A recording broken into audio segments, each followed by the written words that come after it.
Wahai para kaum muslimin, sadarilah bahwa cacian, kritikan di muka umum dan makian kita terhadap penguasa sungguh hanya akan memperburuk keadaan. Apakah Allah Subhanahu wa taala akan merubah keadaan penguasa apabila kita mencaci-caci mereka? Atau sebaliknya, apabila kita bersabar, mendoakan kebaikan bagi mereka, bukankah ada kemungkinan Allah akan memperbaiki mereka? Lalu mengapa kita memilih jalan untuk mencaci makinya? Apabila kita mencaci maki penguasa, apakah pahala yang kita dapatkan atau dosa? Sebaliknya, apabila kita mendoakan kebaikan bagi penguasa, pahala yang kita dapatkan atau dosa? Maka seorang yang berakal sehat tidak akan memilih jalan untuk mencaci maki penguasa yang ada. Apakah seorang mukmin akan mencaci dan memaki apa yang Allah takdirkan atasnya ketika tidak sesuai dengan seleranya?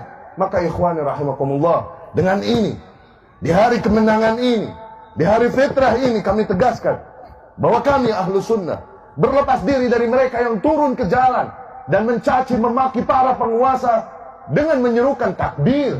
Seraya menyerukan takbir, mereka mencaci dan memaki para penguasa. Tuhan mana yang mereka besarkan dengan takbir mereka? Dikarenakan sungguh Allah melarang tindakan mereka. Kami berlepas diri dan mengingkari mereka yang turun ke jalan mengaku membela Al-Quran, namun dengan itu mereka menggunakan kata-kata kotor, menjijikkan, dilemparkannya kepada para penguasa. Al-Quran yang mana yang mereka maksud, mereka bela? Jelas larangan di dalam Al-Quran. Perintah Allah Subhanahu wa taala kepada Fir'aun, kepada Musa dan Harun alaihi wassalam, idhaba ila Fir'aun. Pergilah kalian berdua, hampiri Fir'aun, penguasa yang ada pada kalian. Hampiri. Wa qula lahu qawlan layyina. Katakanlah oleh kalian berdua kepada Fir'aun kata-kata yang lembut. La'allahu yatadzakkar aw yakhsha. Siapa tahu dengan itu dia menjadi insaf dan takut pada Allah. Apakah penguasa kita lebih buruk dari Fir'aun? Sehingga tak lagi kita menghampirinya dengan adab, namun dari jalanan dan mimbar kita memakinya. Apakah penguasa kita lebih buruk dari Fir'aun yang yasumuna abna'akum wa yastahyuna nisa'akum, membantai anak-anak laki kalian, membiarkan wanita hidup, yang berkata inni rabbukumul a'la, akulah Tuhan kalian yang maha tinggi? Apakah penguasa kita lebih rusak dari Fir'aun sehingga tidak lagi kata-kata lembut yang kita gunakan untuk menegurnya, tapi kata-kata kotor, makian, cacian kepadanya? Kami berlepas diri dari kaum yang melempari para aparat dengan batu dan panahan. Dengan itu seraya mereka bersalawat kepada Nabi Sallallahu Alaihi Wasallam. Nabi mana yang mereka sanjung dengan salawat mereka? Sesungguhnya Nabi Sallallahu Alaihi Wasallam melarang tindakan demikian. Nabi bersabda, "Man arada an yansaha li sultan," barang siapa yang hendak membawakan nasihatnya kepada penguasa, falyakhudh biyadihi, maka agar dia ambil tangannya, wa yakhlu bih, dan berdua-dua dengannya. Fa in qabila minhu fadha, apabila penguasa tersebut menerima nasihatnya, maka alhamdulillah. Wa illa, namun apabila penguasa tersebut tidak menerima nasihatnya, faqad adda alladhi ma alaih, maka ia telah menunaikan kewajibannya. Dia tidak memiliki hak memaksa kepada para penguasa dengan adab dan baik. Seraya bersalawatan, mereka lakukan keburukan, kerusakan di muka bumi itu. Seraya bersalawat atas nama Nabi Muhammad SAW. Nabi yang mana yang mereka maksudkan dengan salawat mereka itu? Orang-orang mati di antara mereka, mereka sebut dan mereka syiarkan dengan nama mati syahid.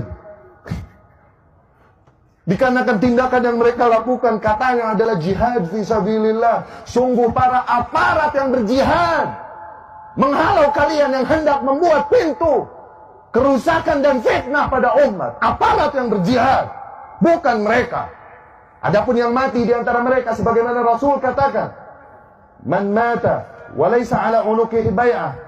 Di sabda lain Rasul sallallahu alaihi wasallam bersabda, man kharaja min at-ta'ah, barang siapa yang membangkang kepada penguasa, kalaupun hanya sejengkal, summa mat, kemudian dia mati dalam keadaan itu, mata mitah jahiliyah, dia mati dalam keadaan bangkai jahiliyah. Syahid apa yang mereka maksudkan?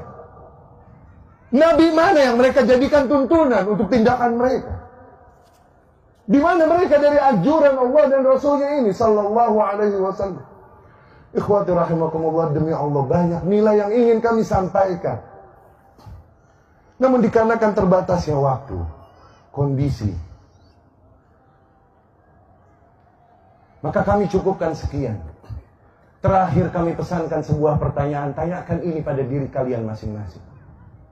Tanyakan ini pada lubuk hati kalian yang paling dalam dan nurani kalian. Apakah kebencianmu, kekecewaanmu kepada para penguasa yang ada padamu adalah alasan yang cukup bagimu untuk merusak keamanan dan menghancurkan persatuan negeri ini?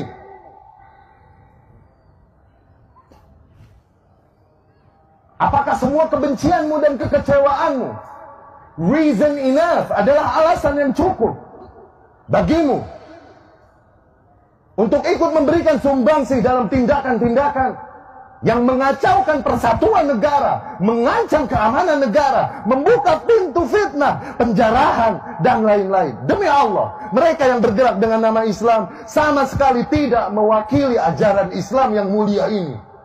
Apabila ada agama di muka bumi yang mengajarkan menyembah batu, menyembah ular, maka tak pantas mereka mengajarkan tindakan barbar demikian. Apalah lagi agama Islam yang mengajarkan untuk mengesahkan Allah Subhanahu wa taala tauhid, mengajarkan kita untuk mengikuti contoh semulia-mulianya Nabi, semulia-mulianya manusia, Nabi Muhammad sallallahu alaihi wasallam. Fa inna lil haqqi mararah na'lamuha. Sesungguhnya pada hak terdapat rasa pahit dan konsekuensi yang pahit yang kami ketahui. Namun hak tetaplah hak yang harus disampaikan. Sebagaimana Rasul sallallahu alaihi wasallam katakan, "Qulil haqqa walau kan murran." Katakanlah yang hak, kalaupun hal tersebut pahit. Pahit dikarenakan bertentangan dengan selera umumnya manusia. Pahit dikarenakan resiko yang pahit bagi orang-orang yang menyampaikannya. Tapi itu hak yang harus disampaikan. Dengan itu kami memohon pertolongan kepada Allah Subhanahu wa taala untuk menyampaikan kebenaran ini. Semoga dengan itu kami termasuk ke dalam taifah mansurah yang disabdakan oleh Rasulullah sallallahu alaihi wasallam, la tazalu taifatun min ummati 'alal haqqi zahirin. Akan senantiasa ada satu kelompok di antara umatku yang senantiasa mereka menegaskan yang hak, la yadurruhum man khadalahum wala man khalafahum. Mereka tak gentar menghadapi orang-orang yang mengkhianati mereka dari golongan kaum muslimin. Dan juga tak gentar menghadapi orang-orang yang menentang mereka dari golongan kafir. Bismillahirrahmanirrahim.